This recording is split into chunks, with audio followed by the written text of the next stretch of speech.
Hey, Coach. I think Golden State went on 21-6 run in the second quarter. Then you switched Dillon Brooks over to Curry, and it seemed to change the momentum of the game. How did how did that seem to flow the rest of the way? Yeah, I mean, obviously, they're doing some different things with their sub patterns. We had our best guesses going into the game. Obviously, we've got a lot of faith in what DB can provide us defensively on Curry. Game plan discipline, activity. So the minutes that he wasn't on him, he got loose a little too much for us, and obviously bringing him back in the game, kind of changed it a little bit, but. They went on a great run there in the second quarter, third quarter, and I think we had multiple 20-point leads, and they whittled it down to single digits. But I was just proud of our guys staying the course, playing connected basketball on both sides of the floor. We had a game plan that we instilled that was a little bit different than we probably done in the past against them. Our guys did a great job first time executing it. These guys are going to go on runs. It's just a matter of how you're going to withstand that. And I thought the unselfishness on offense, 36 assists, ball movement was phenomenal tonight. Taylor, over the past month or so, you've mentioned having dialogue with Dillon on channeling his competitiveness in a healthy manner. Do you think tonight was probably the best example of that in quite some time? I think he's been doing a great job in recent games, and obviously just given the history of this matchup and the personnel and whatever talk happens out there, outside the lines, I think he did a great job tonight because, as I always say, he's got to, still play with his competitive fire. That's what gets him going both sides of the floor. That's why he's a leader of our team, one of the leaders of our team, and how he sets a tone for us.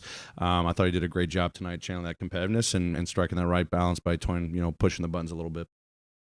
Taylor, after a lot of bad news coming all at once for this team, what kind of lift can this provide, especially the opponent that you had being able to come and beat them for their first time since knocking you guys out of the playoffs last year? Yeah, I mean, a great team victory. I've said it all the time. I'll say it even now. The strength of our team is our togetherness. Guys out. We've got to rally with each other.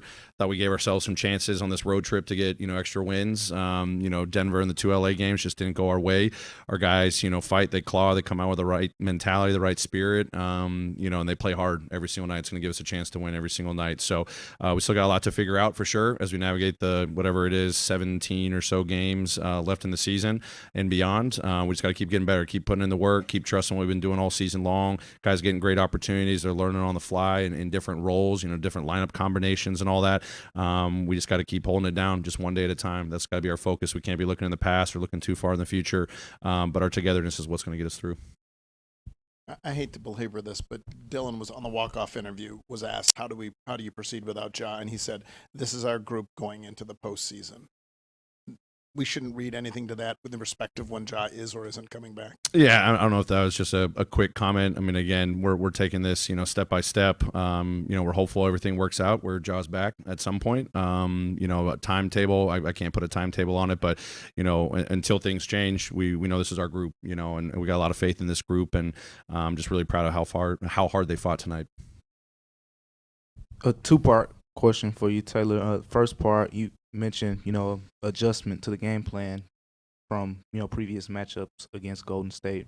What particularly changed? And then second part, you played Jaren the entire first quarter. We haven't seen that much. Just was that something that you planned going into the game, or was the flow of the game? Did the flow of the game dictate that, or just how did you come to that decision? Yeah, working backwards. I mean, we're doing some different things with our big rotations, obviously with Steven out and BC out, and how we're juggling our starting lineup and then our mixed lineups and who our kind of quote unquote second unit's going to be, with some of our starters, Des being a backup point guard.